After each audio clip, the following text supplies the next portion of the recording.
আলহামদুলিল্লাহ রাব্বিল আলামিন ওয়াসসালাতু ওয়াসসালামু আলা নবিয়িনা মুহাম্মদ ওয়া আলিহি ওয়া আসহাবিহি আজমাইন, আম্মা বাদ। সম্মানিত ভাই বন্ধুগণ, আজকে সংক্ষেপে আমরা কিছু কথা আর্জ করার ইরাদা রাখি ওযুর বিষয়ে। ওযুতে আমাদের যে সমস্ত ভুল ত্রুটিগুলো সচরাচর হয়ে থাকে সে বিষয়ে সামান্য কিছু কথা আর্জ করার ইরাদা রাখি। ওয়া মা তাওফীক ইল্লা বিল্লাহ। আমরা সকলেই কমবেশ জানি যে ওযু বা পবিত্রতা এটা হলো সালাতের চাবি। নবী সাল্লাল্লাহু আলাইহি ওয়াসাল্লামের সূরা আবু দাউদে বর্ণিত হাদিসে আসছে, তিনি বলেছেন মিফতাহুস সালাতি আত-তাহুর, সালাতের বা নামাজের চাবি হলো কি? পবিত্রতা বা ওযু। তো চাবি যদি ঠিক থাকে, পারফেক্ট হয়, তাহলে তালা খুলবে। আর যদি চাবি পারফেক্ট না হয়, ঠিক না হয়, তাহলে সেক্ষেত্রে তালা খুলবে না। ওই চাবি দিয়ে আপনি ঘরে প্রবেশ করতে পারবেন না। মনে করুন জান্নাত হলো আমার ঘর বা গন্তব্য, ঢুকতে হলে আমাকে সালাতের তালাটুকু খুলে ঢুকতে হবে, অর্থাৎ সালাত পড়ে ঢুকতে হবে, আর তার চাবি হলো পবিত্রতা। তাহলে পবিত্রতা চাবি, তার তালা হলো সালাহ, আর সালাহ পড়ে আমি ঢুকতে চাচ্ছি জান্নাতে। তাহলে আমার শেষ গন্তব্যে, অর্থাৎ আমি যে জায়গাটা যেতে চাচ্ছি সেই জায়গায় জান্নাতে যেতে হলে আমার সালাত ঠিক হতে হবে, আর সালাত ঠিক হতে হলে তার চাবি ঠিক থাকতে হবে। তালা ঠিক থাকতে হলে, তালা খুলতে হলে চাবি ঠিক থাকতে হবে। সেটা হলো কি? সালাত, তাহারাত বা পবিত্রতা। তো পবিত্রতার সবচাইতে কমন পবিত্রতা হলো ওযু। এই ওযুর বিষয়ে আমাদের বেশ কিছু ত্রুটি, বেশ কিছু ভুল ভ্রান্তি হয়ে থাকে। ওযুর যে ভুলগুলো হয়তো আপনিও করেন, আমরাও করছি প্রতিনিয়ত, কিন্তু জানি না। তো সেগুলো নিয়ে আমরা সংক্ষেপে আলোচনা করব।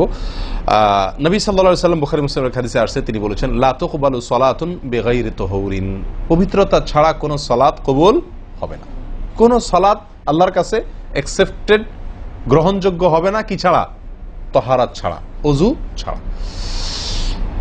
অতএব এই ওযু এটা পূর্ণাঙ্গ হলে সালাত পূর্ণাঙ্গ হবে, সালাত পূর্ণাঙ্গ হলে জান্নাতে যাওয়া সহজ হবে ইনশাআল্লাহ। অতএব একটা আরেকটার সাথে সম্পর্ক যুক্ত বিধায় সবকিছুর আগে, সালাতেরও আগে আমাকে লক্ষ্য করা দরকার আমার ওযু বা তাহারাতটা কি হচ্ছে কিনা, ঠিকঠাক হচ্ছে কিনা। প্রিয় ভাইরা, ওযু দুই প্রকার। একটা হলো কোন রকম ওযু, আরেকটা হলো পূর্ণাঙ্গ ওযু। একটা হলো কোন রকম ওযু, আরেকটা হলো কি? পূর্ণাঙ্গ ওযু। পূর্ণাঙ্গ ওযু যেটা, এটাকে হাদিসের ভাষায় বলা হয়েছে ইসবাগুল ওযু। পূর্ণাঙ্গভাবে ওযু করা, এটাকে বলা হয়েছে ইসবাগুল ওযু, অর্থাৎ ওযুকে পরিপূর্ণভাবে করা। আরেকটা হলো যেন তেন ভাবে, কোন কোন রকম ভাবে ওযু সেরে ফেলা। আমরা সাধারণত সারাদিন যে ওযুটা করি, সারা জীবন যে ওযুটা করে আসছি, সেটা হলো যেন তেন ওযু বেশিরভাগ লোকের। ইল্লা মান রাহিমা রব্বি, হাতে গোনা কিছু লোক আমরা আছি যারা ইসবাগুল ওযুর যে নির্দেশ সেটা পালন করতে সক্ষম হয়েছি, অর্থাৎ ওযুটা পূর্ণাঙ্গ করতে পেরেছি। প্রিয় ভাই বন্ধুগণ, ইসবাগুল ওযু এর নির্দেশ নবী সাল্লাল্লাহু আলাইহি ওয়াসাল্লাম বিভিন্ন জায়গায় দিয়েছেন, বিভিন্ন জায়গায় বহু হাদিসে আসছে, তোমরা ওযুকে আসবিগুল ওযু, আসবিগুল ওযু, তোমরা ওযুকে পরিপূর্ণ করো, ওযুকে পূর্ণাঙ্গভাবে করো, সঠিকভাবে করো, যথাযথভাবে করো। তার মানে নবী সাল্লাল্লাহু আলাইহি ওয়াসাল্লাম জানতেন যে ওযুতে যথার্থতার খেলাফ প্রচুর পরিমাণে হয়ে থাকে, আর সেজন্য তিনি সাবধান করেছেন আসবিগুল ওযু, অর্থাৎ ওযুকে তোমরা পূর্ণাঙ্গভাবে করো, সুন্দরভাবে করো, যথার্থভাবে করো। কথা কি বুঝাতে পারছি? যেহেতু ওযুর বিষয়ে আমাদের গাফলতি আছে বা গাফলতি থাকার কথা, সেজন্য নবী সাল্লাল্লাহু আলাইহি ওয়াসাল্লাম আমাদেরকে বলেছেন ওযু করো, এটা না, বলেছেন আসবিগুল ওযু, অর্থাৎ আকমিলুল ওযু, ওযুকে পরিপূর্ণভাবে করো, সুন্দরভাবে করো, যথাযথভাবে করো।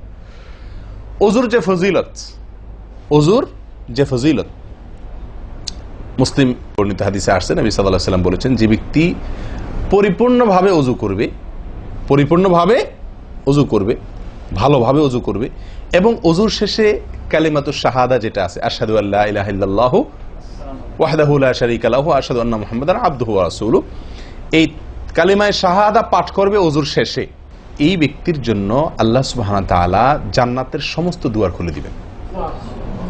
তাহলে আমরা বলতে পারি জান্নাতের 8 দুয়ারের সমস্ত দুয়ারের একটা রিমোট এখানে নবী সাল্লাল্লাহু আলাইহি ওয়াসাল্লাম আমাদেরকে বাতলে দিয়েছেন। একটি রিমোট, এই এক রিমোট টিপের সঙ্গে সঙ্গে 8 দরজা সব খুলে যাবে। সেটা হলো ওযুকে কি করা? পরিপূর্ণভাবে করা, সুন্দরভাবে করা, এবং এর শেষে, ওযুর শেষে কালিমাতুশ শাহাদা পাঠ করে আশহাদু আল্লা ইলাহা ইল্লাল্লাহু ওয়াহদাহু লা শারীকা লাহু ওয়া আশহাদু আন্না মুহাম্মাদান আবদুহু ওয়া রাসূলুহু। আপনি পাঠ করলেন, জান্নাতের সমস্ত দুয়ার এর রিমোট যেন টিপ দিলেন। এই তিনটা কাজ করলেন মানে কি? জান্নাতের 8 দরজার একটি কমন রিমোটে টিপ দিলেন, আপনি সবগুলো পটপট খুলে যাবে, যে কোনো দরজা দিয়ে আপনি জান্নাতে দাখিল হতে পারবেন ইনশাআল্লাহ। প্রিয় ভাইরা, তাহলে হাদিস থেকেও বোঝা গেল যে যে কোনো দরজা দিয়ে ঢুকতে হলে ওযুটা হইতে হবে পরিপূর্ণরূপে ওযু, ইসবাগুল ওযু। অতএব ওযু আমার পরিপূর্ণ হচ্ছে কিনা এই বিষয়টা একটু যাচাই করা দরকার, কি দরকার না? প্রিয় ভাইরা, নবী সাল্লাল্লাহু আলাইহি ওয়াসাল্লাম সূরা আবু দাউদের এক হাদিসে বলেছেন, ইন্নাহা লা তাতিম্মু সালাতু আহাদিকুম হাত্তা ইউসবিগাল ওযুআ কামা আমারাহুল্লাহ। তোমাদের কারোর সালাত ততক্ষণ পর্যন্ত পরিপূর্ণ হবে না, সালাত ততক্ষণ পর্যন্ত সুন্দর হবে না, পূর্ণাঙ্গ হবে না, সালাতে পূর্ণতা আসবে না, যতক্ষণ না তোমরা ওযুকে ঠিক আল্লাহ যেভাবে করতে নির্দেশ করেছেন ওইভাবে পরিপূর্ণভাবে না করো। আল্লাহ সুবহানাহু ওয়া তাআলা যেভাবে ওযু করতে বলেছেন ওইভাবে পরিপূর্ণ রূপে ওযু না করা পর্যন্ত তোমাদের সালাত পূর্ণতা পাবে না। তাহলে সালাতের পূর্ণতা পাওয়ার জন্য ওযুটি হইতে হবে, ওযু না শুধু। আমরা জানি যে সালাতের জন্য ওযু করতে হয় না, ওযু করলেই শুধু সালাতের পূর্ণতা আসবে না, ওযুটা হইতে হবে আল্লাহ যেভাবে নির্দেশ করেছেন সেভাবে, যথাযথ উপায়ে এবং সঠিকভাবে। প্রিয় ভাইরা, এখন আসি আমরা ওযুতে কি ভুলগুলো আমাদের এমন হয় যেগুলোর কারণে আমাদের ওযুর পূর্ণতা নষ্ট হতে পারে। তার ভিতরে 1 নম্বরের ভুল হলো, যেটি আমাদের হয়ে থাকে ওযুর ক্ষেত্রে অনেকেরই, সেটা হলো বিসমিল্লাহ পাঠ না করা। ওযুর শুরুতে কি পাঠ করতে হয়? বিসমিল্লাহ। আপনি যখন হাত ধুয়ে তো ওযু শুরু করবেন, 2 হাতের কবজি 2 হাতে ওযু শুরু করবেন না, প্রথম কাজ। তার আগে আপনি কি করবেন? বিসমিল্লাহ। বিসমিল্লাহ বলে হাত ধুয়ে তারপর ওযু শুরু করবেন। বহু লোক আছি আমরা ওযুখানায় ওই গল্প করতেছি, আড্ডা মারতেছি, কথাবার্তা বলতেছি, এই বলতে বলতে ওযু শুরু করে দিছি। তাহলে বিসমিল্লাহ কখন পড়তেছি? বিসমিল্লাহটা অনেক সময় অমনোযোগিতার কারণে, অবহেলার কারণে, অন্যমনস্কতার কারণে বিসমিল্লাহটা অনেক সময় আমরা বলতে ভুলে যাই। অথচ এই বিসমিল্লাহ পাঠ করা ওযু শুরুতে অনেক বিশেষজ্ঞ আলেমের মতে ফরজ। অনেকে বলেন বিসমিল্লাহ পাঠ না করলে ওযুই হবে না, আপনি যদি ভুলে বাদ দেন ওযু হলো না। যদিও সংখ্যাগরিষ্ঠ ওলামাদের মতে এটা না, তাদের মতে বিসমিল্লাহ পাঠ করা এটা ওযুর সুন্নাহ। এটা হলো ওযুর কি? সুন্নাহ। এটা আপনি যদি বিসমিল্লাহ বলে যদি ওযু শুরু করেন তাহলে ওযুটার ভিতরে পূর্ণাঙ্গতা আসলো। ওযুটার ভিতরে কি আসলো? পূর্ণাঙ্গতা আসলো। ওযুটার ভিতরে ওযুটা আপনার হৃষ্টপুষ্ট হলো। এই ওযুতে ইনশাআল্লাহ আপনার সালাত পূর্ণাঙ্গ হবে, যে সালাত আপনাকে জান্নাতে নিয়ে যাবে ইনশাআল্লাহ। তাহলে ওযুর শুরুতে একটা প্রাথমিক ভুল হলো বিসমিল্লাহ ভালো করে না পাঠ করা। নবী সাল্লাল্লাহু আলাইহি ওয়াসাল্লাম বলেছেন, ইবনে মাজাহ হাদিস, লা ওযুআ লিমান লাম ইয়াযকুর ইসমাল্লাহি আলাইহি। ওই ব্যক্তির ওযু হবে না, হাদিসটি সহিহ। নবী সাল্লাল্লাহু আলাইহি ওয়াসাল্লাম বলেছেন, ওই ব্যক্তির ওযু হবে না যে ব্যক্তি ওযুর শুরুতে আল্লাহর নাম নেয় নাই, বিসমিল্লাহ বলে নাই। এখন ওযু হবে না বলা হয়েছে।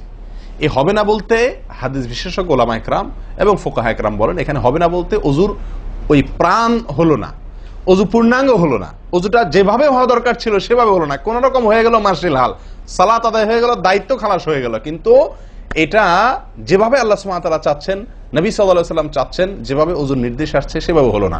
যদি আমি বিসমিল্লাহ পাঠ না করি, তাহলে বোঝা গেল ওযু করার সময় আপনি কারোর সাথে কথা বলছেন, খোশ গল্প করছেন, মোবাইলে আলাপ করছেন, অন্য কোনো ব্যস্ততায় আছেন, অন্য কোনো ধ্যানে আছেন, ওই অবস্থায় হাত ধুয়ে ওযু শুরু করে দিলেন, বিসমিল্লাহ পাঠ করলেন না। এটা হলো একটা ত্রুটি। এই ত্রুটি আমাদের হয় কিনা মাঝে মধ্যে? অনেকে তো আছেন নিয়মিতই করেন না, অনেকে আছেন করেন কিন্তু ওই যে অন্য মানুষকে হয়ে গেলে হাত ধুয়ে শুরু করে দিয়েছেন আর বিসমিল্লাহ আর বলেন নাই। তাহলে আপনি যে কোনো কাজের শুরুতে বিসমিল্লাহ বললেন কি না বললেন সেটা এত বেশি গুরুত্বপূর্ণ না, যত বেশি গুরুত্বপূর্ণ ওযুর শুরুতে বিসমিল্লাহ পাঠ করা, কারণ এটার জন্য পৃথক নির্দেশ এসেছে। এমনি তো একটা কমন নির্দেশ আছে, নবী সাল্লাল্লাহু আলাইহি ওয়াসাল্লাম বলেছেন, কুল্লু আমরিন জিবারিন লাম ইউবদা বিবিসমিল্লাহ ফাহুয়া আবতার ওয়া ফি রিওয়ায়াতিন ফাহুয়া আকতা। যে কোনো গুরুত্বপূর্ণ কাজ আল্লাহর নাম দিয়ে শুরু না করলে সেটা অপূর্ণাঙ্গ থাকে, কাজটা অর্ধেক থাকে, অর্ধেকা থাকে, অপূর্ণাঙ্গ থাকে, পূর্ণাঙ্গতা আসে না যে কোনো ভালো কাজ। কিন্তু ওযুর বিষয়ে নবী সাল্লাল্লাহু আলাইহি ওয়াসাল্লামের আলাদা নির্দেশ আছে, ওযু হয় না এমন কথা তিনি বলেছেন। তাহলে বোঝা গেল ওযুর শুরুতে বিসমিল্লাহ পাঠের উপরে আমাদের সাবধান হতে হবে। এখন একটা সমস্যা হলো, আমরা আজকাল বেশিরভাগ লোক ওযু করি হলো টয়লেটের মধ্যে, আর টয়লেটের মধ্যে আল্লাহর নাম নেওয়া নিষেধ, ঠিক না ঠিক? টয়লেটের মধ্যে আল্লাহর নাম নেওয়া নিষেধ, জায়েজ নাই। তাহলে আমাদের ওযু যদি টয়লেটে আপনার বাথরুমের ভেতরে যে কি করি ওযু করি, তাহলে আমি বিসমিল্লাহ বলতে পারবো না কারণ আল্লাহর নাম নেওয়া বাথরুমে নিষেধ, টয়লেটে নিষেধ, আবার বিসমিল্লাহ না বললে আমার ওযুটাও পূর্ণাঙ্গ হচ্ছে না, তাহলে আমি করবোটা কি? বলেন সমাধানের পথ কি? কি করব? কি নিষেধাজ্ঞা অমান্য করে বিসমিল্লাহ বলবো, নাকি আপনার বিসমিল্লাহ ছেড়ে দেব? তাতে তো ওযু আবার পূর্ণাঙ্গ হবে না, দুইটাই সমস্যা না? এই জন্য উত্তম এবং সবচেয়ে ভালো হলো ওযুটা বাহির করার চেষ্টা করবেন। বেশিরভাগ জায়গাতে, সব জায়গাতে কম বেশ, বাথরুম টয়লেটের ভেতরে যদি বেসিন থাকে তো বাইরেও টেপ বা বেসিনের ব্যবস্থা থাকে থাকে না? বিশেষ করে বাসা বাড়িতে অথবা অফিস আদালতে দেখা যায় যে ওই টয়লেটে অনেক সময় আমরা কি করে ফেলি, ওযু করে ফেলি। এটা উচিত না, এটা একটা ভুল আমাদের। ওযু আমরা করব বাহিরে। কেন? কারণ টয়লেটে ওযু করতে গেলে আল্লাহর নাম নিতে হচ্ছে, আর আল্লাহর নাম নেওয়া নিষেধ। আমি সেখানে আল্লাহর নাম নিতেও পারছি না, আর নাও নিতে পারছি না। যদি নেই তাহলে আল্লাহর নাম নিয়ে গুনাহ করছি টয়লেটে, আর যদি না নেই তাহলে আমার ওযুটা অপূর্ণাঙ্গ থেকে যাচ্ছে। ঠিক না ঠিক? এই জন্য আমরা উত্তম হলো ওযু করব কোথায়? বাইরে এসে যে কোনো টেপে। কথা কি বুঝাতে পারছি? বাইরে এসে একান্ত যদি কখনো আপনি বাধ্য হয়ে যান, বাইরে ভিড় নাই, ব্যবস্থা, সেটা ভিন্ন কথা। আর বাসা বাড়িতে যদি এরকম কোনো বাসা বাড়িতে যে বাইরে কোনো সিস্টেম নাই, আপনার নিজের বাসা না, আপনি ঠিক করতে পারতেছেন না, তো কমপক্ষে বেসিন এবং আপনার টয়লেটের কমোডের মাঝখানে কি দিব? একটা পর্দা বা ওয়াল কোনো কিছু দিয়ে নিব ইনশাআল্লাহ। কথা বুঝতে পারছি ভাই? আল্লাহ তাআলা আমাদের সকলকে এই বিষয়টি লক্ষ্য করার তৌফিক দান করেন। তাহলে ভাই আমরা বিসমিল্লাহ পাঠ করব ওযু শুরুতে, লক্ষ্য করব ইনশাআল্লাহ যাতে করে ওযু শুরুতে বিসমিল্লাহ পাঠে ভুল না হয়। মনে থাকবে তো ইনশাআল্লাহ? আল্লাহ আমাদের তৌফিক দান করেন। দ্বিতীয় যে ভুলটি হয় ভাই, 100-99 জনের বলবো, তার চেয়ে বেশি হতে পারে, হাজারের ভিতরে 10 জন মানুষের হয় কিনা আমার সন্দেহ আছে এই কাজটা সঠিকভাবে করতে পারি না। সেটা হলো ওযুর সময় মিসওয়াক করা। ওযুর সময় কি করা ভাই? মিসওয়াক করা। এটি এত গুরুত্বপূর্ণ সুন্নাত যে নবী সাল্লাল্লাহু আলাইহি ওয়াসাল্লাম বলেছেন, বুখারীর হাদিস, লাউলা আন আশুক্কা আলা উম্মতি লা আমারতুহুম বিসওয়াকি ইনদা কুল্লি ওযু। বুখারীর হাদিস। নবী সাল্লাল্লাহু আলাইহি ওয়াসাল্লাম বলেন, আমার উম্মতের জন্য যদি কঠিন না হতো, তাদের জন্য কষ্টের কারণ না হতো, তাহলে আমি তাদেরকে বাধ্যতামূলক করে দিতাম, ফরজ করে দিতাম কি? প্রত্যেক ওযুর সময় মিসওয়াক করা। প্রত্যেক ওযুর সময় মিসওয়াক করা, এটা বাধ্যতা করে দিতাম যদি তাদের কষ্টের কারণ। কারণ বাধ্যতামূলক করে দিলে তখন এটা তাদের জন্য, প্রতি ওয়াক্তে মিসওয়াক করাটা তাদের জন্য বাধ্যতামূলক হয়ে গেলে এটা ছাড়া ওযু হতো না, তখন তারা বিপদে পড়ে যেত, বেশি কষ্ট হয়ে যেত। ওযুতে যদি এখন মনে করেন 10টা 15টা 20টা ফরজ নবী সাল্লাল্লাহু আলাইহি ওয়াসাল্লাম ঠিক করে দিন, তাহলে 20টা 15টা 20টা 25টা ফরজ আদায় করে ওযু করা একটু কষ্ট হয়ে যেত না? 5 বার দৈনিক একটু আমাদের জন্য ঝামেলা হয়ে যেত কিনা? নবী সাল্লাল্লাহু আলাইহি ওয়াসাল্লাম সেদিকে লক্ষ্য করে আমাদেরকে কি করলেন না? সহজ করে দিলেন, অর্থাৎ ফরজ করলেন না। তার মানে কি করলেন? সুন্নাহ এর অন্তর্ভুক্ত করলেন। কিন্তু তার হাদিস থেকে, তার বক্তব্য থেকে বোঝা যায় যে ওযুর সময় মিসওয়াকের গুরুত্ব তার কাছে কত বেশি ছিল। নবী সাল্লাল্লাহু আলাইহি ওয়াসাল্লামের কাছে ওযুর সময় মিসওয়াক করার গুরুত্ব কত বেশি ছিল সেটা এই হাদিস থেকে বোঝা যায় কি যায় না? তিনি চাইছেন আমাদেরকে ওযুর সময় মিসওয়াকের নির্দেশটা বাধ্যতামূলক করতে। শুধু করেন নাই কেন? আমাদের কষ্টের দিকে লক্ষ্য করি। এই হাদিস থেকে নবী সাল্লাল্লাহু আলাইহি ওয়াসাল্লাম যে চাচ্ছেন মনে প্রাণে আমরা যেন ওযুর সময় মিসওয়াক করি, এটা বোঝা যায় কি যায় না? ভাই আমরা বিশেষ করে আরবিয়ানদেরকে দেখি, স্পেশালি সৌদি আরবে আমরা যারা আছি দেখি যে সৌদিদের প্রত্যেকের পকেটে কি থাকে? মিসওয়াক থাকে, এবং তারা সারাক্ষণ মিসওয়াক করে। এটা যেমন আমার দাঁতের মাড়ির জন্য উপকারী, ন্যাচারাল আপনার রস, মিসওয়াকের রস কর যেটা আসে, বিশেষ করে তিতা জাতীয় হলে আরো বেশি ভালো হয়।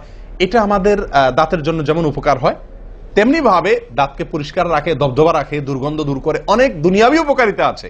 আর এর পাশাপাশি আপনি যতবার মিসওয়াক করছেন ততবার নবী সাল্লাল্লাহু আলাইহি ওয়াসাল্লামের এই আদেশটি আপনার পালন হচ্ছে। ওযুটা, বিশেষ করে ওযুর সময় মিসওয়াক করলে আপনার ওযুটা কি হচ্ছে?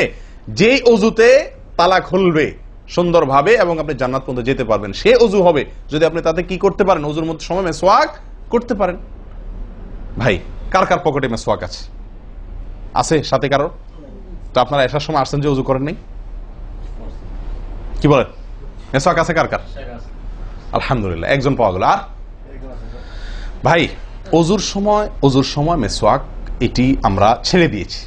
এই আমলটা আমাদের মধ্যে নাই বললেই চলে। কি বলেন? এই আমলটাকে পুনর্জীবন দেওয়া যায় কি না? যায় না। অন্য কারোর জন্য না, আমার নিজের জন্য। আমি মিসওয়াক করব, তার উপকারিতা আমি নিজে পাবো, দুনিয়াতে পাবো, মানি ভালো থাকবে, মুখে দুর্গন্ধ দূর হবে, মুখ পরিচ্ছন্ন হবে, আখেরাতে পাবো নবী সাল্লাল্লাহু আলাইহি ওয়াসাল্লামের সুন্নাহ পালনের মাধ্যমে। ওযু সুন্দর হবে, ওযু সুন্দর হলে সালাত ঠিক হবে, সালাত ঠিক হলে জান্নাতে যেতে পারবো। তাহলে একটা একটার সাথে সম্পর্কযুক্ত। মেসওয়াক করবো তো ইনশাআল্লাহ? একদম উঠে গেছে মেসওয়াক। ওযুর সময় মেসওয়াক করতে আমাদের দেশি ভাইদেরকে দেখাই যায় না একেবারে বললে চলে। প্রিয় ভাইরা, আপনারা কি জানেন নবী সাল্লাল্লাহু আলাইহি ওয়াসাল্লামের জীবনের শেষ আমল কি ছিল? মেসওয়াক ছিল। নবী করিম সাল্লাল্লাহু আলাইহি ওয়াসাল্লামের জীবনের শেষ আমল, যে আমলের পরে আর কোনো আমলের সুযোগ পান নাই, এই আমলের পরে তিনি দুনিয়া থেকে বিদায় নিয়ে গেছেন, তার জীবনের লাস্ট আমল কি ছিল? মেসওয়াক। তিনি আয়েশা রাদিয়াল্লাহু তাআলা আনহার কোলে মাথায় রেখে শুয়েছিলেন মৃত্যুর ঠিক আগ মুহূর্তে। শরীরে আর শক্তি ছিল না মেসওয়াক চিবানোর মতো, নতুন মেসওয়াক চিবায়া ওটাকে নরম করবেন এই শক্তিটা ছিল না। আল্লাহ রাসূল সাল্লাল্লাহু আলাইহি ওয়াসাল্লাম আয়েশা রাদিয়াল্লাহু তাআলা আনহাকে দিলেন, আয়েশা মেসওয়াকটা আমাকে একটু চাবায়া দাও। তিনি চাবায়া নরম করে দিলেন। এরপর নবী সাল্লাল্লাহু আলাইহি ওয়াসাল্লাম মেসওয়াকটা করলেন। বাস, এই মেসওয়াকের পরে তার মৃত্যু এবং এই মেসওয়াকের মাঝখানে আর কোনো আমল করার সুযোগ ছিল না। ভাই, কত গুরুত্বপূর্ণ আমল বোঝা উচিত। ওযুর সময় মেসওয়াকটা উঠে গেছে, আমরা কি করবো ইনশাআল্লাহ? সবসময় মেসওয়াক পকেটে রাখবো তো ইনশাআল্লাহ? ওযুর সময় মেসওয়াক কখন করবেন, এটা নিয়ে ওলামাদের দুটি মত পাওয়া যায়। বেশিরভাগ ওলামাদের মত এবং বিশুদ্ধ মত হলো কুলি করার সময় আমরা মেসওয়াক করব। কুলি করার সময় আপনি বিসমিল্লাহ বলে হাত ধুলেন, এরপরে কুলি করলেন। মেসওয়াক করতে হবে এভাবে, সোজাসুজি, উপরে নিচে না, পাশাপাশি, ঠিক আছে? মেসওয়াক দিয়ে এভাবে আপনি খুব বেশি সময় করা দরকার না, একটা ঘষা দেন উপরের মাড়িতে, আরেকটা ঘষা দেন নিচের দাঁতে, দিয়ে এবার একবার কুলি করে ফেলান, ঠিক আছে? আবার মেসওয়াক দিয়ে একটা ঘষা দেন, আবার একটা ঘষা দেন, আবার কুলি করে ফেলেন। এভাবে 3 বার মেসওয়াক করেন, 3 বার কুলি করেন, বাস সুন্নাত আদায় হয়ে গেল। কথা কি বুঝাতে পারছি? আল্লাহ তাআলা আমাদের সকলকে তৌফিক দান করেন। প্রিয় ভাইরা, তাহলে ওযুর মধ্যে আমাদের যে খুঁতগুলো আছে আমি সেগুলো ধরা দেওয়ার চেষ্টা করছি। একটা বড় খুঁত, যে খুঁত থেকে আমরা বেশিরভাগ লোকই মুক্ত নই, সেটি হলো মেসওয়াক বিহীন ওযু। লক্ষ্য করবো তো ইনশাআল্লাহ? আল্লাহ আমাদেরকে আমলের তৌফিক দান করেন। একান্ত না থাকলে আঙ্গুল দিয়ে করলেন, কিন্তু আপনি নিয়মিত আঙ্গুল দিয়ে করলেন সেটা না, মেসওয়াকই করা উচিত। ভাই, 3 নম্বর যে ভুলটা আমাদের হয়ে থাকে সেটা হলো কুলির মধ্যে। দেখেন প্রত্যেকটা কাজেই কিন্তু আমি একটা একটা করে আপনার দেখাচ্ছি ওযুর, প্রত্যেকটা কাজে আমাদের ত্রুটিগুলো হয় কিভাবে দেখেন। কুলির সময় ভুল হয়। কি ভুল হয়? কুলিটা যেভাবে করার কথা সেভাবে আমরা করি না। হাদিসে কুলির বিষয়ে নির্দেশ এসছে, সেটাকে বলা হয়েছে মদমাদা। মদমাদা আরবি শব্দ, এটার বাংলা অর্থ হয় কুলি করা বা কুলকুচি করা বা কুলকুচা করা। এই কুলি বা কুলকুচা এটা হলো মুখের ভিতরে আপনি হাতের কোষে করে পানি নিয়ে মুখে নাড়বেন, এরপরে ফেলবেন, আবার হাতে নিবেন, কিছু সময় নাড়বেন, 1 সেকেন্ড হোক 2 সেকেন্ড হোক, এরপরে ফেলবেন। এটা হলো কুলি বা কুলকুচা। আমরা বেশিরভাগ সময় এরকম করি আলহামদুলিল্লাহ। যখন ব্যস্ত থাকি, যখন হুলস্থুল থাকে, কোনো সময় কোনো কাজের তাড়া থাকে, তখন অনেক সময় আমরা কি করি? হয় কি না হয় না? মুখে নিলাম আর ঢাললাম, মুখে নিলাম আর ঢাললাম। আমি জানি না আপনাদের হয় কিনা এরকম। আমি দেখছি এরকম অনেক সময় হয়। আপনারা একমত কিনা? নিলাম মানে ব্যস্ততার কারণে হয়তো জামাত শেষ হয়ে যাচ্ছে বা অন্য কোনো কারণ আছে, অথবা দেরিতে আসছি, তো তখন মুখের ভিতর নেওয়া আর ফেলাও, নেওয়াও আর ফেলাও, এতে কুলি হবে না। হাদিসে যে কুলির নির্দেশ আসছে সেই কুলি হবে না। এটা মুখে পানি দিলেন আর বাইর করলেন, এটাতে কুলি হইতে হলে আপনাকে মুখে পানি দিবেন, নাড়বেন। ভাই, কুলিটা কেন করতে বলা হয়েছে? মুখের ভেতরটা কি করার জন্য? পরিষ্কার করার জন্য। আপনি যদি মুখে পানি নেন আর বাইর করেন, তাহলে কি মুখ পরিষ্কার হবে? আপনাকে তো মিনিমাম 1-2 সেকেন্ড হলেও নাড়তে হবে জিনিসটা, পানিটা, তাহলে আপনার মুখটা কি হবে? পরিষ্কার বা পরিচ্ছন্ন হবে। আল্লাহ তাআলা আমাদেরকে আমলের তৌফিক দান করেন। ভাই, তাহলে কুলির ত্রুটিটা বুঝতে পারছেন তো? তাড়াহুড়া করে অনেক সময় মুখে পানি নিয়ে ফেলে দিই আমরা, এটা করা যাবে না। নাম্বার 4, নাকে পানি দেওয়া। দেখেন একটা একটা করে দেখেন, প্রত্যেকটাতে ত্রুটি আছে। আল্লাহুল মুস্তাআন। নাকে পানি দেওয়া, নাকে পানি দেওয়ার যে নির্দেশ আসছে হাদিসে, এটাকে বলা হয় ইস্তেনশাক। ইস্তেনশাক, ইস্তেনশাক আরবি ব্যাকরণ অনুযায়ী এটা বাবে ইস্তিফআলের মাসদার বা ক্রিয়ামূল, যেটার মধ্যে এক্সট্রা ভাবে টানা, আকর্ষণ করার অর্থ যার মর্মের ভিতরে আছে। তো ইস্তেনশাক শব্দের মূল অর্থ হলো পানি টানা, নাকে পানি টানা। আমরা নাকে পানি টানি না, দেইও না। ধান খেতে পানি দেওয়া হয়, আর লাল শাকের খেতে পানি ছিটানো হয়, ঠিক না? ঠিক। লাল শাক বা মূলার শাকের খেতে পানি ছিটানো হয়, আর ধান খাত বেশিরভাগ ইরি ধান ইত্যাদি এই সমস্ত ধান খেতে পানি দেওয়া হয়। তাহলে দেওয়া আর ছিটানো বেশ কম আছে কি নাই? একটা হলো দেওয়া, একটা হলো ছিটানো, আর একটা হলো টানা। টানা হলো এ ক্লাসের অজুতে নাকে পানি টানবেন, বি ক্লাসের অজুতে নাকে পানি দিবেন, থার্ড ক্লাসের অজুতে নাকে পানি ছিটাবেন। আমি কি বুঝতে পারছি? তো আমরা বেশিরভাগ লোক থার্ড ক্লাসের অজু, সারা জীবন থার্ড ক্লাসের অজু করি। আপনি থার্ড ক্লাসের অজু করে আপনি জান্নাতে যাবেন? ফার্স্ট ক্লাসে থাকেও তো যাইতে কঠিন হয়ে যায়। আপনি থার্ড ক্লাসের অজু করে কিভাবে আপনি সালাতের খুলবেন, তালা খুলবেন, কিভাবে আপনি জান্নাতে যাবেন? অতএব ভাই, এই নাকে পানি দেওয়ার বিষয়ে সাবধান থাকতে হবে। দেখুন, নিয়ম হলো আপনি হাতের কোষে পানি নিয়ে নাকে ধরলেন, নাকে ধরে হালকা কি করবেন? টান দিবেন, হালকা টান দিবেন, হালকা টান। কারণ একটু জোরে টান হয়ে গেলে সেটা কি হয়ে যাবে? নাকের তালুতে উঠবে, আপনার কষ্টের কারণ হবে। শরীয়ত আপনাকে কষ্ট দিতে চায় না, শরীয়ত আপনাকে কষ্ট দিতে চায় না। আল্লাহ সুবহানাহু ওয়া তাআলা চান না আমরা কোনো কষ্টে নিপতিত হই। অতএব আমি এমন জোরে টান দেবো না যে নাকের তালুতে উঠে, কিন্তু হালকা একটু টান দেবো যাতে করে অন্তত সামান্য একটু ভেতরে পানিটা যায়। নাকে পানি দেওয়ার উদ্দেশ্য আর কুলি করার উদ্দেশ্য এক। নাকে পানি দেওয়ার উদ্দেশ্য হলো নাকের ভেতরের যে ময়লাগুলা, ধারে কাছে যে ময়লাগুলা আছে, এগুলো যেন পরিষ্কার হয়ে যায়। আল্লাহর দরবারে দাঁড়াবো পরিচ্ছন্ন হয়ে, পবিত্র হয়ে। হ্যাঁ, এই জন্য নাকে পানি দেওয়ার নির্দেশ আছে। এখন আপনি যদি নাকে পানি কোষ নিয়ে ধরে একটু হালকা টান দেন, তাহলে ভিতরে কিছুটা পানি যাবে কি যাবে না? এটা আপনাকে করতে হবে।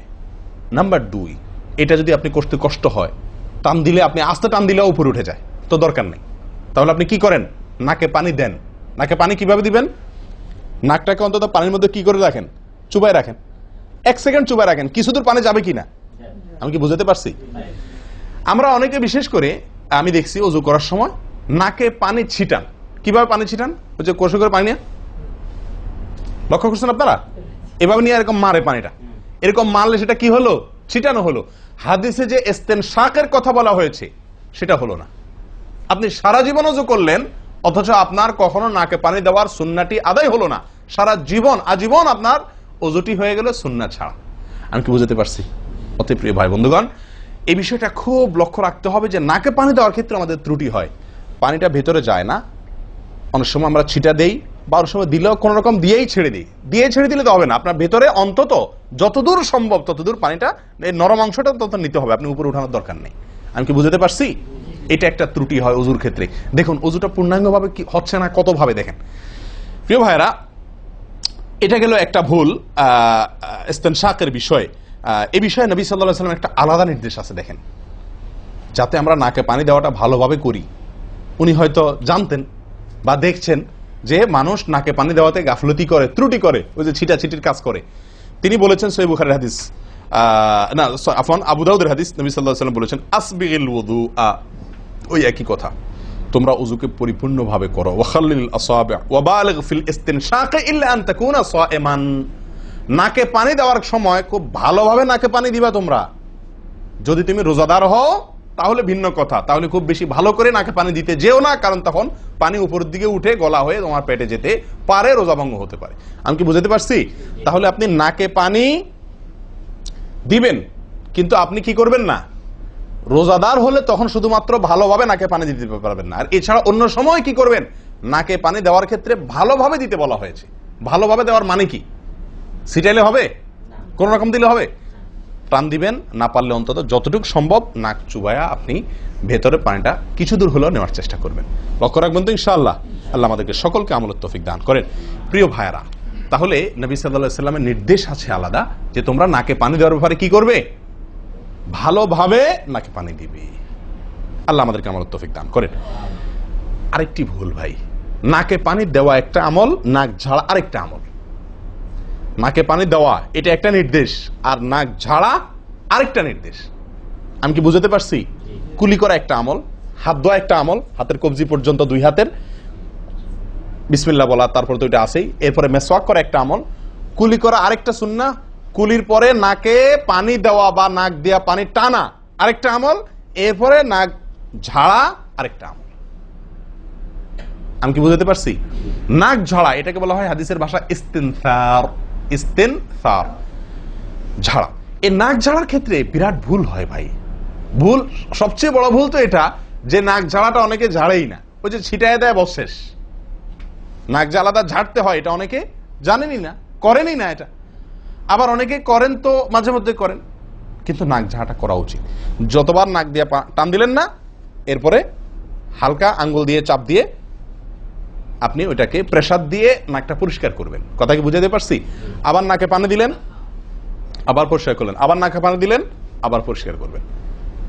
ভাই এটা হলো নাক ঝাড়া। এই বিষয়ে নবী সাল্লাল্লাহু আলাইহি ওয়াসাল্লামের নির্দেশ আছে। দেখুন সহিহ বুখারীতে আসছে, তিনি বলেন ইযাস্তাইকাযা আহাদুকুম মিন মানামিহি, যদি কেউ ঘুম থেকে উঠে, যদি কেউ ঘুম থেকে উঠে ফাতাওয়াদ্দা, এরপর সে ওযু করতে যায়, ফালইয়াস্তানসির সালাসান, তাহলে সে যেন 3 বার নাক ঝাড়ে, নাক পরিষ্কার করে। কেন? ফাইন্নাশ শাইতানা ইয়াবিতু আলা খাইশুমিহি, কারণ নাকের যে বাঁশি উপরের ছিদ্র, এই জায়গাটায় শয়তান রাত্রি যাপন করে। শয়তানের বেডরুম আপনার নাকের বাঁশি, বুঝতে পারছেন? শয়তানের বেডরুম হলো আমাদের নাকের বাঁশি। নবী সাল্লাল্লাহু আলাইহি ওয়াসাল্লাম বলছেন এই জায়গাটা সে অবস্থান নেয় এবং এই জায়গায় গিয়া মোটামুটি আমাদেরকে ব্রেন ওয়াশ করে, যে শুয়ে থাক, আরাম কর, যত ওয়াসওয়াসা দেওয়া দরকার, তার যে ডিউটি সেটা সে পালন করে, কুকামের যত বুদ্ধি দেওয়া দরকার, কিন্তু তার এই ঘাঁটি হলো আমাদের নাকের বাঁশি। ওযুর সময় যদি আমরা এটাকে সুন্নাহ পালন করতে গিয়ে এটাকে ঝাড়ি, তাহলে শয়তান দূর হয়ে যায়। কথা বুঝতে পারছি ভাই? এই বিষয়ে আরো কয়েকটি হাদিস আছে, যে হাদিসগুলো দ্বারা বোঝা যায় যে শয়তানের অবস্থান এই জায়গাটাতে থাকে মানুষের দেহে। তো আপনি যদি শরীরটাকে ফুরফুরে করতে চান, শয়তান ওয়াসওয়াসা থেকে ফ্রেশ হয়ে যেতে চান, তাহলে আপনার নাক ঝাড়ার আমলটার ব্যাপারে গুরুত্ব দিতে হবে। কথা বুঝতে পারছি ভাই? তাহলে উলামা ইকরাম বলেন এই হাদিসে তো ঘুম থেকে উঠে ওযু করার ক্ষেত্রে বলা হয়েছে, তো এর মানে শুধু ঘুমের জন্যই এটা খাস নয়, ঘুম থেকে উঠে আপনি ওযু করলে সে ওযুতে এটা বেশি গুরুত্বপূর্ণ, কিন্তু অন্য সকল ওযুতেই বিষয়টি আমলযোগ্য বা সুন্নাহ। অতএব আমরা নাকে পানি দেব একটা আমল, আবার না কি করব, ঝাড়বো আরেকটা আমল। ভাই এরপরে আসি আরেকটি গুরুত্বপূর্ণ আমল যেটি হয় না, বা আরেকটি ত্রুটি ওযুতে, সেটি হলো আঙ্গুল খেলাল না করা। ওযুতে কি না করা? আঙ্গুল খেলাল না করা। আঙ্গুল খেলাল হলো হাত এবং পায়ের আঙ্গুলের যে চিপাগুলো আছে, এই চিপাগুলোতে পানি পৌঁছানোর জন্য, পানি পৌঁছানোটা নিশ্চিত করার জন্য কি করতে হবে? এক হাতের আঙ্গুলকে অন্য হাতের আঙ্গুলের চিপায় ঢুকায়া এভাবে কি করতে হবে? একটু হালকা নাড়তে হবে, যাতে করে জায়গাটাতে চিপাটাতে পানি গেছে এটা কারণ এই চিপাগুলোতে পানি নাও যেতে পারে শুকিয়ে থাকার কারণে। তো আপনি যদি একটু নাড়া দেন পানির ভিজা আঙ্গুল দিয়া, তাহলে ইনশাআল্লাহ ওখানে পানি পৌঁছানোটা মোটামুটি নিশ্চিত হয়ে যাবে। ঠিক না ঠিক?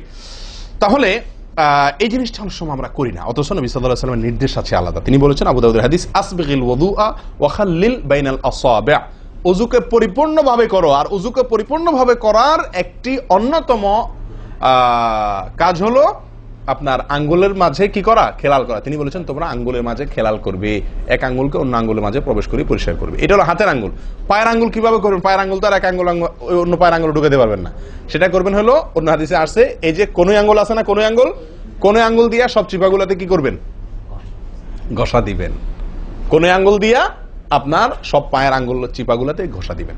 ভাই আমরা কজনে করি এই খেলার আমলটা বলেন তো? পায়ের আঙ্গুল কোন আঙ্গুল দিয়া পায়ের আঙ্গুলের চিপা খেলাল করা, হাতের আঙ্গুল খেলাল করা কজনে করি আমরা বলেন? তাহলে এই ভুলগুলো আমাদের অহরহ হচ্ছে না ভাই? আমরা কি জান্নাতে যেতে চাই না? আমাদের সালাতটা সুন্দর হোক আমরা চাই না ভাই? আমাদের এই সালাত খুব পাওয়ারফুল হোক, শক্তিশালী সালাত হোক, এই সালাতের মাধ্যমে আমি অন্যায় থেকে বেঁচে থাকবো, এই সালাতের মাধ্যমে আমি জান্নাতে যাব, এই সালাত আমাকে খাঁটি মুসলিম বানাবে, এই সালাত আমাকে আল্লাহর কাছে প্রিয় বানাবে, এই সালাত কি আমাদের নূর হবে, আমরা চাই না ভাই? এগুলো যদি চাই তাহলে আমাকে ওযু সুন্দর করতে হবে, আর ওযু সুন্দর করতে গিয়ে এই ভুলগুলোর ব্যাপারে সাবধান হতে হবে। তাহলে আঙ্গুল খেলাল করা, পায়ের আঙ্গুল, হাতের আঙ্গুল আমরা করি না বললেই চলে ভাই। তো আজকে থেকে ইনশাআল্লাহ করবো তো, নাকি যা শুনছেন এটা এখানে রেখে চলে যাবে? ভাই যদি পরিবর্তন না করেন, পরিবর্তন যদি আমরা না করি নিজেদেরকে, ওয়াল্লাহি সারা জীবন ওয়াজ শুনবো, কি লাভ বলেন? সময়টা নষ্ট। আপনি যদি এই কথাগুলোর উপরে আমলের চেষ্টা না করেন, নিজের জীবনে ফিট না করেন, এই ভুলগুলোকে ওযু করার সময় মাথায় রেখে এই ভুলগুলোকে আপনি দূর না করেন, তাহলে সেক্ষেত্রে এই শোনার কোনো লাভ হলো না। করবো তো ইনশাআল্লাহ। আল্লাহ সুবহানাহু ওয়া তাআলা আমাদের সকলকে সচেতন মুমিন হওয়ার তৌফিক দান করেন। সচেতন মুমিনের পরিচয় হলো মুমিন তার প্রত্যেকটা ভুলকে শিখবে, সংশোধন করবে, শিখবে, সংশোধন করবে।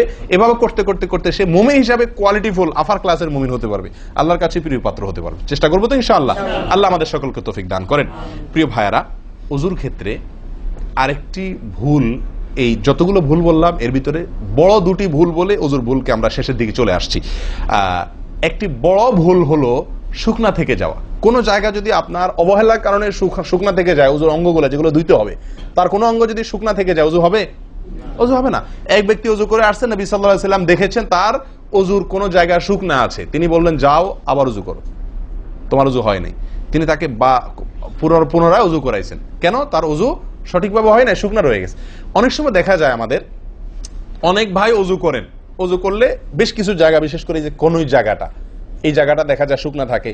এই যে কানের লতির এই যে জায়গাটা, এখানে দেখা যায় একটু কি থাকে, শুকনা থাকে। কপালের দিকে দেখা যায় শুকনা থাকে। এই জায়গাগুলো অনেক সময় দেখা যায়, বহু লোককে দেখা যায় ওজু করে আসছে, এখানে শুকনা, এখানে শুকনা, পায়ের গোড়ালি গিরা এই জায়গাগুলোতে শুকনা। কারণ হলো ওই যে অবহেলা করে ওজু করছে, কোন রকম ওজু করছে, ওজুটা যেভাবে করা দরকার সেভাবে করে নাই।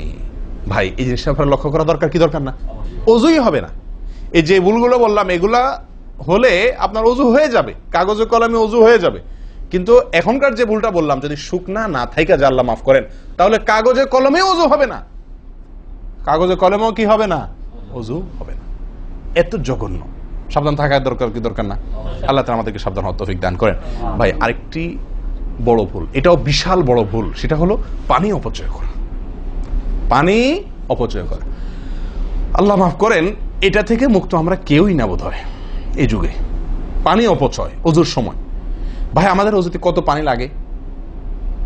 আপনি যদি, আমরা তো বেশিরভাগ লোক এখন ট্যাপে উজু করি না, আপনি যে ট্যাপটা ব্যবহার করেন ওই ট্যাপের নিচে যদি একটা কি রাখেন, বালতি রেখে দেন, আপনি ওজু করার শেষে লক্ষ্য করে দেখেন একটা খালি বালতি যদি রাখেন কি পরিমাণ পানি পড়বে আনুমানিক? প্রায় এক বালতির মতো হয়ে যাবে না? সুবহানাল্লাহ। 50-100 জন লোকের ওজুর পানি এটা। নবী সাল্লাল্লাহু আলাইহি সাল্লামের ওজুর পানির পরিমাণটুকু হাদিসে আসছে ভাই। এক গ্লাস পরিমাণ পানি দিয়ে তার কি হয়ে যেত? ওজু হয়ে যেত। এক গ্লাস পানির প্রয়োজন হতো না নবী সাল্লাল্লাহু আলাইহি সাল্লামের ওজুতে, গোটা ওজুতে। আর সেখানে এক গ্লাস তো আমাদের শুধু কিসেই লাগে? হাত ধুতেও এক গ্লাস হয় কিনা সন্দেহ, এক হাতেও হয় কিনা এক গ্লাস ধুতে সন্দেহ। ভাই হাসির বিষয় না, এটা খুব জঘন্য অপরাধ, জঘন্য অপরাধ। আল্লাহ সুবহানাহু ওয়া তাআলা কোরআনে কারীমের ভিতরে কি বলেছেন? ইন্নাল মুবাযযিরিনা কানু ইখওয়ানাশ শায়াতিন, শয়তানের ভাই। হারাম পানি অপচয় করা, পানি অপচয় করা। সাহাবায়ে কেরাম জিজ্ঞেস করছেন, ইয়া রাসূলুল্লাহ, আমরা তো কেউ বলবো ভাই এই যে নির্দেশ নিষেধ এগুলো তো সাহাবীদের যুগে পানির টানাটানি ছিল, মরুভূমি এলাকার লোক ছিল, তখনকার বোধহয় সমস্যা। ভাই এখন তো আমাদের যুগে আলহামদুলিল্লাহ কি আছে? প্রচুর পরিমাণে পানি আছে। পানির তো অভাব নেই আল্লাহর ফজলে। আমরা কেউ হয়তো মনে করি যে অনেক পানি আছে, এখন বোধহয় আর এই এত টানাটানি করে ওযু করার প্রয়োজন নাই। আমি বলবো না ভাই, এটা ভুল। সাহাবায়ে কেরাম জিজ্ঞেস করছেন নবী সাল্লাল্লাহু আলাইহি ওয়াসাল্লামকে, ইয়া রাসূলুল্লাহ, যদি আমরা সমুদ্রে থাকি, নৌকায় যাচ্ছি, জাহাজে যাচ্ছি, সমুদ্রে পানির কোনো অভাব নাই, সেখানে পানি ব্যবহারের ক্ষেত্রেও কি আমাকে হিসাব করে করতে হবে? অতিরিক্ত করলে হিসাব দিতে হবে? নবী সাল্লাল্লাহু আলাইহি ওয়াসাল্লাম হাবাচক উত্তর দিয়েছেন। ও ভাই, তাহলে বোঝা গেল যে পানি ট্যাঙ্কিতে আছে, আপনার লাইনে পানি আছে, এই জন্য আমি পানি অপচয় করার অনুমতি আমাকে শরীয়ত দেয় নাই। অতিরিক্ত পানি ব্যবহার করলে আমাকে হিসাব দিতে হবে। সবচেয়ে উত্তম, সবচেয়ে ভালো হয় ভাই, আপনি যদি সম্ভব হয় বদনা বা কোনো জগ ইত্যাদিতে, মগ ইত্যাদিতে আপনি ওযু করেন, সবচেয়ে ভালো। টেপের মধ্যেই বেসিনে একটা মগ রেখে দিলেন, ওইটা দিয়া ঢেলে ঢেলে আপনি ওযু করেন, তাহলে পানি অপচয় হওয়ার সম্ভাবনা সবচাইতে কম। ট্যাপ ছেড়ে দিয়ে যে আমরা ওযু করি, আমরা যেভাবে ওযু করার কথা বলছি, এই যে মেসওয়াক করতে হবে, এরপরে কুলি করতে হবে, নাকে পানি দিতে হবে, আবার নাক ঝাড়তে হবে, এই কাজগুলো করতে একটা গ্যাপ হয় না? গ্যাপ, এই গ্যাপের সময় যদি আপনি টেপে ওযু করতেই হয়, তাহলে গ্যাপের সময় টেপ বন্ধ করতে হবে। আমি কি বুঝতে পারছি? গ্যাপের সময় টেপ বন্ধ করে এরপর আপনি মেসওয়াক করেন, টেপ বন্ধ করে এরপর আপনি নাক ঝাড়েন। আপনি টেপের পানি পড়তেছে, এদিকে আপনি অন্য কাজ করতেছেন, তাহলে এটা অপচয়ের গুনাহ হয়ে যায়। ভাই আমি ওযু করছি ইবাদত করার জন্য, ওযু করছি আল্লাহ সুবহানাহু ওয়া তাআলাকে সন্তুষ্ট করার জন্য, আবার কাজ যেটা করতেছি ওযুর মধ্যে পানি অপচয় করে, সেটা হলো শয়তানের ভাইয়ের কাজ, শয়তানের কাজ। তাহলে শয়তানের কাজ করে আল্লাহকে খুশি করা যাবে ভাই? এই ওযুতে আল্লাহকে খুশি করা যাবে? এই ওযুতে আল্লাহ সন্তুষ্ট হবেন? ওযু করলে নবী সাল্লাল্লাহু আলাইহি ওয়াসাল্লাম বলেছেন, দিনে 5 বার ওযু করলে, একটা মানুষ 5 বার গোসল করলে যেরকম তার শরীরে ময়লা থাকে না, একটা মানুষ দিনে 5 বার 5 ওয়াক্ত সালাতের জন্য ওযু করলে ওই লোকের অন্তরে বা ওই লোকের ভেতরে গুনাহ থাকে না, আল্লাহ তাকে গুনাহ থেকে পরিচ্ছন্ন করে দেন, পবিত্র করে দেন, ধুয়ে পরিষ্কার করে দেন 5 বার ওযু করার মাধ্যমে। ও ভাই, ওযু আমাকে পরিষ্কার করে দিবে, আমাকে পবিত্র করে দিবে, আমাকে পরিচ্ছন্ন করে দিবে, আমাকে সাফ করে দিবে। কখন? যদি ওযুটা আমি সুন্দরভাবে করি।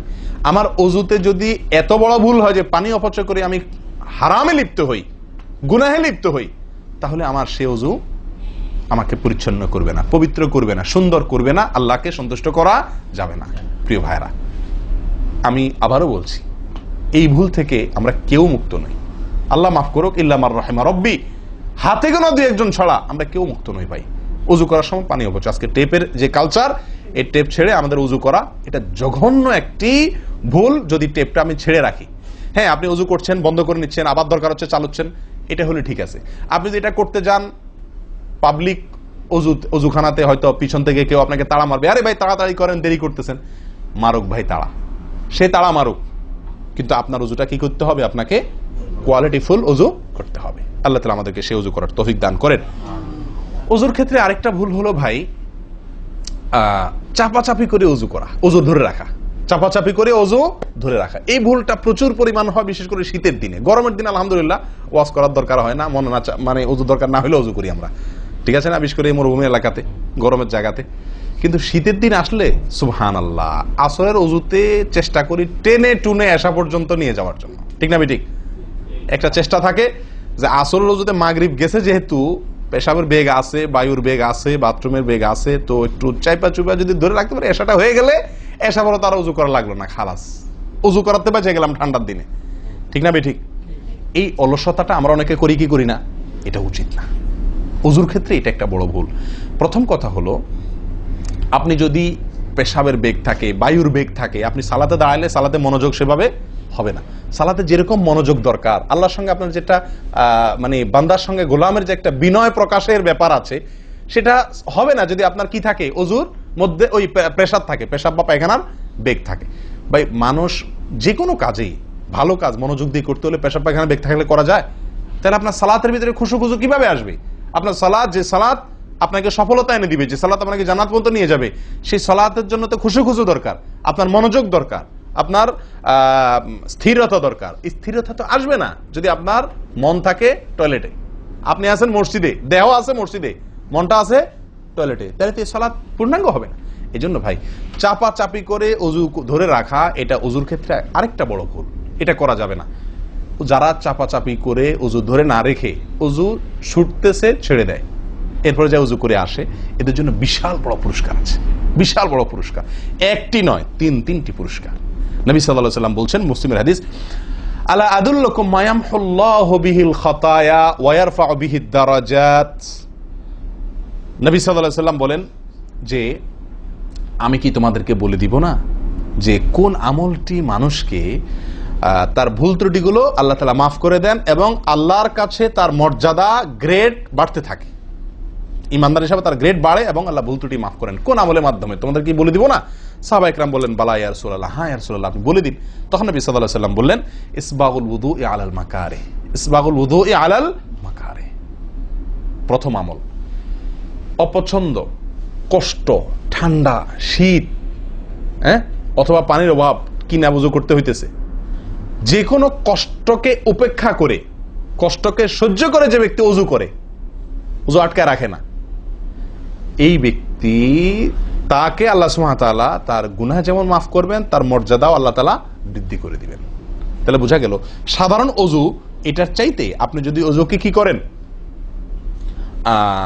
আপনি যদি ওযুকে, কষ্টকে উপেক্ষা করে ওযু করেন, চাপাচাপি করে ওযু ধরে না রাখেন, ছেড়ে দেন, আবার ওযু করে আসেন, ফ্রেশ হয়ে আসেন, নামাজটা পড়েন, তাহলে ইনশাআল্লাহ আপনি দুটি পুরস্কার আল্লাহ তাআলার কাছ থেকে পাচ্ছেন। এক হলো গুনাহ মাফ, আর একটা হলো মর্যাদা বৃদ্ধি। আল্লাহ তাআলা আমাদের সকলকে ওযুর ভুল ত্রুটিগুলোকে কভার করে এগুলো থেকে পরিচ্ছন্ন থেকে, এই ভুলগুলো থেকে মুক্ত থেকে আল্লাহ তাআলা আমাদের সকলকে ওযু করার তৌফিক দান করেন। ওযু ভঙ্গের কারণের ব্যাপারে কয়েকটা আমাদের ভুল ধারণা আছে। যেমন অনেকে মনে করেন যে সিগারেট খাইলে, বিড়ি খাইলে ওযু যায়। অনেকে প্রশ্ন করেন, বিড়ি খাইলে, সিগারেট খাইলে ওযু যায় কিনা? কি বলেন আপনারা, কি বলেন, ওযু যায়? বিড়ি সিগারেট খাইলে? আপনাদের এখানে যায় ওযু? না, আমাদের এখানে যায় না, আমাদের এখানে ওযু যায় না ভাই। বিড়ি বা সিগারেট খাইলে ওযু যাবে না। ওযু যাওয়ার সাথে বিড়ি বা সিগারেটের সম্পর্ক না, ধূমপানের সাথে ওযু যাওয়ার সম্পর্ক না। তাহলে আপনারা কেউ বলবেন, তাহলে হুজুর, তাহলে তো বিষয়টা, তাহলে বুঝা গেল ধূমপানটা তাহলে এত বড় কিছু না। আপনি যেরকম সোজা করে দিলেন যে ধূমপান করলে কি যাবে না, ওযু যাবে না। আমরা তো জানতাম এটা মারাত্মক কোনো বড় অপরাধ, এটা করলে ওযু যাবে, আপনি বলতেছেন ওযু যাবে না, তাহলে তো বোধহয় এটা ছোট অপরাধ। না ভাই, ওযু যাবে না তো আমল যাবে, ঈমান যাবে। ওযু গেলে তো কোনো ব্যাপার ছিল না, ওযু যাওয়া কোনো দোষের কিছু ভাই। একজনের ওযু আছে, তার বায়ু আসছে, ওযু গেল। একজনের ওযু আছে, পেশাব করলে ওযু চলে গেছে, তার কোনো দোষ করছে সে? আপনারা বুঝেন না আমার কথা? ওযু চলে গেলে সেটা কি দোষের কিছু? তাহলে এটা তো আমার বড় কিছু না, দোষের কিছু না। বিড়ি খাইলে, সিগারেট খাইলে ওযু যাবে না তো, ওযু যাওয়া তো দোষের কিছু না। এর চেয়ে বড়টা যাবে, তাকওয়া যাবে। কি যাবে? তাকওয়া ছুটে যাবে, মুত্তাকির খাতা থেকে নাম কাটা যাবে। বুঝেন না কথা? নেক আমলদারের খাতা থেকে নাম কেটে যাবে, গুনাহগার হবে, গুনাহে লিপ্ত হলো সে। ওযু ভাঙলে তো দোষের কিছু হতো না, ভুল তেমন কোনো ক্ষতির কিছু হতো না, কিন্তু তার চাইতে বড় ক্ষতি হবে। কিন্তু ওযু ভাঙবে না বলে তাহলে কি সিগারেট খায় ডাইরেক্ট মসজিদে চলে আসবো? না, সেটা জায়েজ নাই। সিগারেট যদি খান, এই বদ অভ্যাস যদি থাকে, হারামে লিপ্ত হওয়ার অভ্যাস থাকে, আল্লাহ হেফাজত করুক, সবাইকে ফিরে আসার তৌফিক দান করুক। কমের পক্ষে মুখকে ভালো করে ফ্রেশ করে পরিষ্কার করে ব্রাশ করে মেসওয়াক করে দুর্গন্ধ দূর করে তারপর মসজিদে আসবেন। কথা বুঝে আসছে? যাতে অন্য মানুষ কষ্ট না পায়। অনেকে মনে করেন হাঁটুর উপরে কাপড় উঠলে ওযু ভেঙে যায়, ঠিক না? ঠিক। আপনারা কি বলেন? আপনাদের দেশে ওযু ভাঙেনি? আপনাদের এখানে ভাঙে? আচ্ছা, ভাঙতে পারে। কোন কোন এলাকাতে হাঁটুর উপরে ওযু কাপড় উঠলে কি করে? ওযু ভাঙে।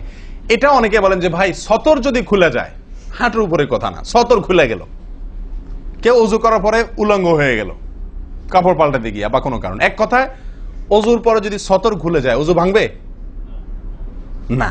কিন্তু আমাদের অনেক দেশে অনেক এলাকাতে ওযু ভাঙে না ভাই। এই যেখানে ভাঙে সেখানে আসলে ভাঙা উচিত না। ওযু আপনার সতর খুললে কি হয় না? ওযু ভঙ্গ হয় না। এর সাথে ওযু ভঙ্গ হওয়ার সম্পর্ক নেই। ওই যে বলছি ধূমপানের মতো, সতর যদি অন্য মানুষের সামনে খোলেন আপনি, তাহলে ওযু ভাঙলে তো দোষের কিছু হতো না। এখানে তাকওয়া ভাঙবে, ওযু ভাঙবে না। আমি কি বুঝাতে পারছি? এর চেয়ে বড় অপরাধ হবে, কবিরা গুনাহ লিপ্ত হলেন আপনি, ফরজ তরক হয়ে গেল, আপনি বড় গুনাহ করলেন। ওযু ভাঙলে তো এমন দোষে কিছু হতো না, কিন্তু ওযু ভাঙবে না। অনেকে মনে করে টিভি দেখলে, সিনেমা দেখলে, নাটক দেখলে, গান ফান দেখলে ওযু ভাঙে না। এটার সাথেও কি নাই? ওযু ভাঙার সম্পর্ক নাই। ওযু ভাঙার সম্পর্ক নির্দিষ্ট কিছু কাজে, পেশাব করলেন, পায়খানা করলেন, বায়ু ছাড়লেন, ঘুমাইলেন, ওযু ভাঙে এগুলাতে। কিন্তু আপনি সিনেমা দেখলেন, খারাপ কিছু দেখলেন, এই দেখলেই আপনার কি হবে না? ওযু ভাঙবে না। হ্যাঁ, একটা কথা ঠিক যে আপনি এই যে কাজগুলোর কথা বললাম, আপনি সিগারেট খাইলেন, আপনি আল্লাহ মাফ করেন কোন হারামে লিপ্ত হলেন, আপনি সতর খুললেন মানুষের সামনে, আপনি সিনেমা দেখলেন, টিভিতে খারাপ হারাম কিছু দেখলেন, তাহলে কি করতে হবে? ওযু করা উত্তম। ওযু করা, এগুলা করার পরে বিনা ওযুতে নামাজ না পড়ে ওযু করে নামাজ পড়া উত্তম। কেন? কারণ ওযু করলে আল্লাহ সুবহানাহু ওয়া তাআলা কি করেন? গুনাহ খাতা মাফ করে দেন। তাহলে আপনি যে অপরাধ করলেন সেটা মাফ করে নামাজে আসলেন ফ্রেশ হইয়া, ওটা ভালো। কিন্তু ওযু ভেঙে যাবে এরকম না। মহিলারা বাচ্চাদেরকে দুধ দিলে অনেকে মনে করেন কি হয়? ওযু ভাঙে। আসলে কি না, বাচ্চাদেরকে দুধ খাওয়ালে কি হবে না? ওযু ভাঙবে না। কথা বুঝাতে পারছি? এরকম কিছু ভুল ধারণাও আছে। যাই হোক, ওযুতে যে ভুলগুলো হয়ে থাকে আমি আবার বলে দিচ্ছি এক নজরে। এক, আপনার বিসমিল্লাহ না বলা, শুরুতে বিসমিল্লাহ ভুলে যাওয়া বা না বলা, এটা ভুল। আরেকটা হলো মেসওয়াক না করা, কুলি করার সময় মেসওয়াক না করা, এটা কমন ভুল হয়ে গেছে। 3 নম্বর হলো কুলিটা সুন্দরভাবে না করা, পানিতে মুখে পানি কোষ করে নিয়ে এরপরে কিছু সময় মুখের ভিতরে করে নাড়াতে হবে। না নাড়ানো, এটা আরেকটা ভুল। নিয়ে ফেলে দিলাম তাড়াহুড়া করে, এটা আরেকটা ভুল। 4 নম্বর হলো আপনার নাকে পানি ছিটাই আমরা, এটা আরেকটা ভুল। ছিটানো যাবে না নাকে পানি টানতে হবে অথবা পানি দিতে হবে, কিন্তু পানি কি করা যাবে না? ছিটানো যাবে না, ছিটানোটা আরেকটা ভুল।